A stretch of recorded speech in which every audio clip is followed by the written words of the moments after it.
story of the day. Big news out of the UK.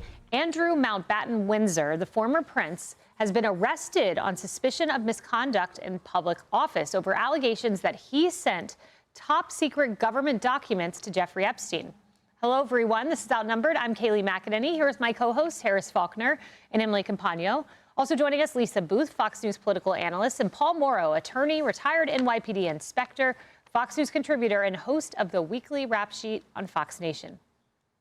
Well, in a statement, his brother, King Charles, says that he supports the law and the investigation of his younger brother, saying in part, quote, "What now follows is the full, fair, and proper process by which this issue is investigated in the appropriate manner and by the appropriate authorities. Let me state clearly, the law must take its course."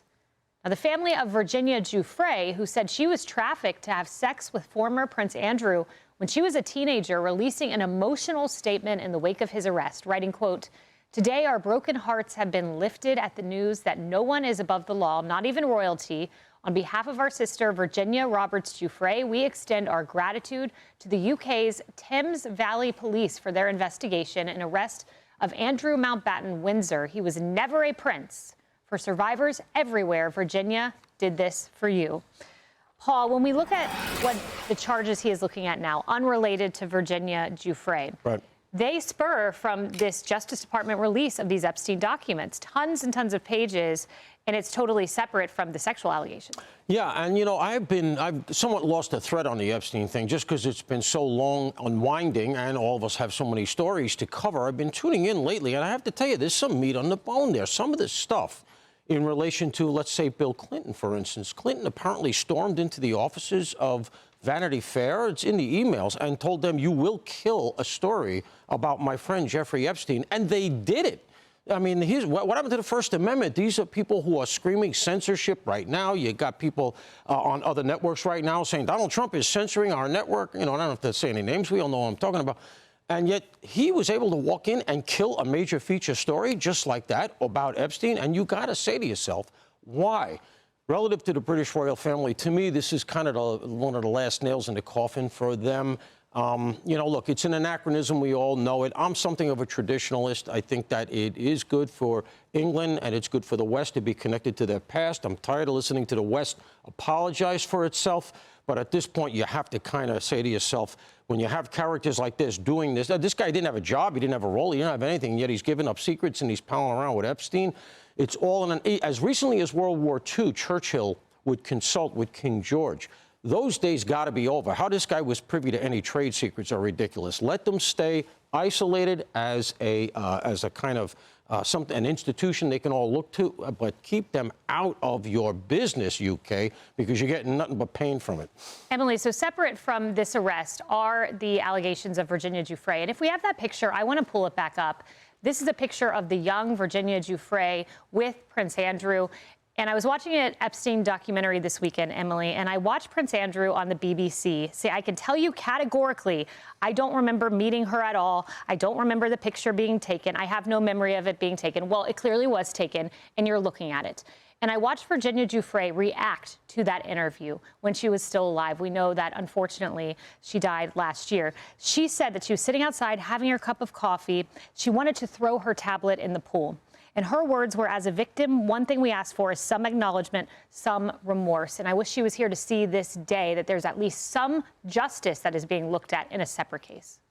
I can't presume to know what it would feel like to be one of those mass trafficked victims.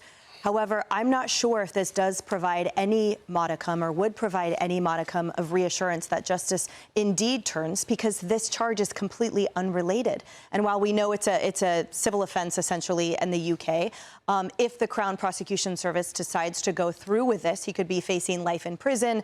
That's a maximum. You know, who knows what's going to happen?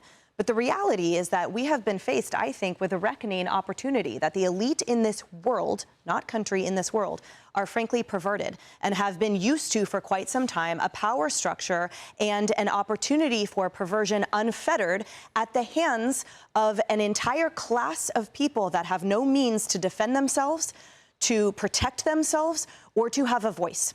And so all of these victims, the countless victims, because we only know the tip of the iceberg, have been inundated and silenced by things like NDAs. They do not have the means for representation or any kind of advocacy. So for anyone that thinks the buck stops with simply Epstein, and by the way, the questions that you raise, there are so many, Paul, the questions of influence and relationship and leverage and access. Why is this person in the CIA? Why is this person fostering Bill Clinton, a former president, going into and killing stories in Vanity Fair and so much more?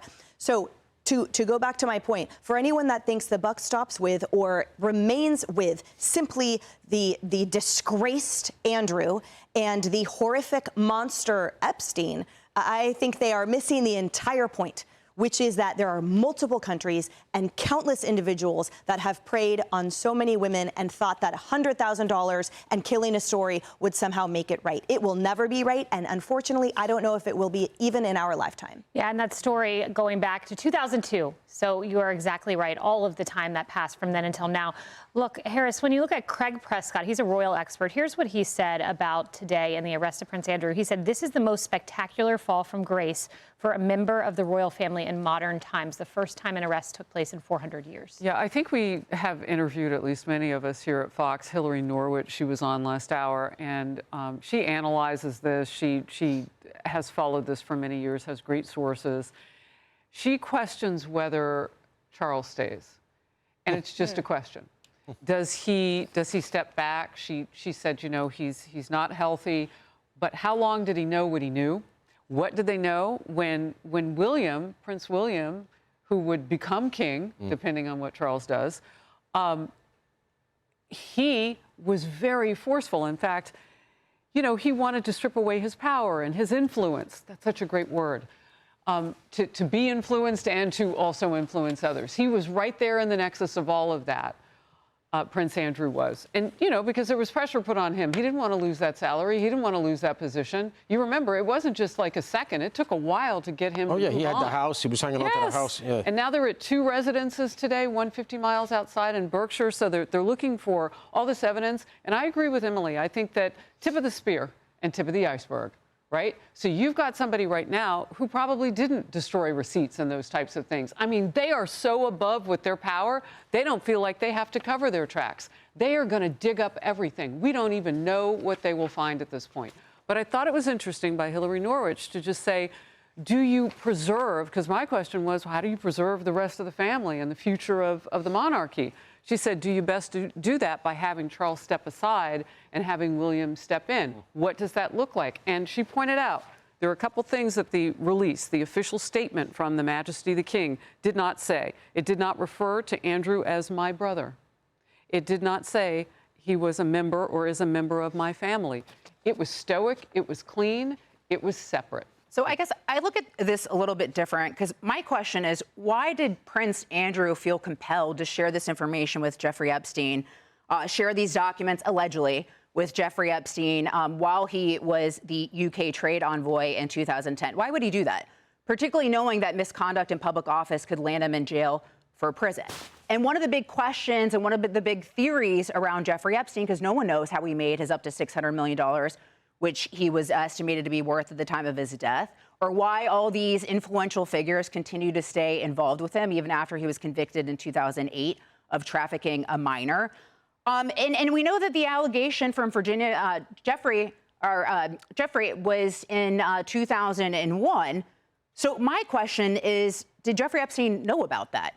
Is that potential leverage that was being held over Prince Andrew's head? Because why else would he feel compelled to have shared this information? And that's also one of the theories around Jeffrey Epstein, is that he, leveraged information that he had on people to extract things, whether maybe it's money or information or whatever. And if that's the case, then are there other government figures around the world that have also shared this kind of information? And of course, we don't know the answers to these, but I think given the totality of the information we have, these are fair questions to ask. The last point I'll make about Jeffrey Epstein is he was shady long before this 2008 conviction, and then, what we know about him today. Even in 1981, when he was working at Bear Stearns, there was an investigation into his conduct there. He was facing questions about insider trading with the SEC as well. So this is a bad guy. But my big question is, why did Prince Andrew feel compelled to share this information, allegedly, with Jeffrey Epstein? And Epstein lied on his resume in order to get those early jobs. So the behavior goes back very far in time. You're exactly right. Hey everyone, I'm Emily Compagno. Catch me and my co-hosts Harris Faulkner and Kaylee McEnany on Outnumbered every weekday at 12 p.m. Eastern, or set your DVR.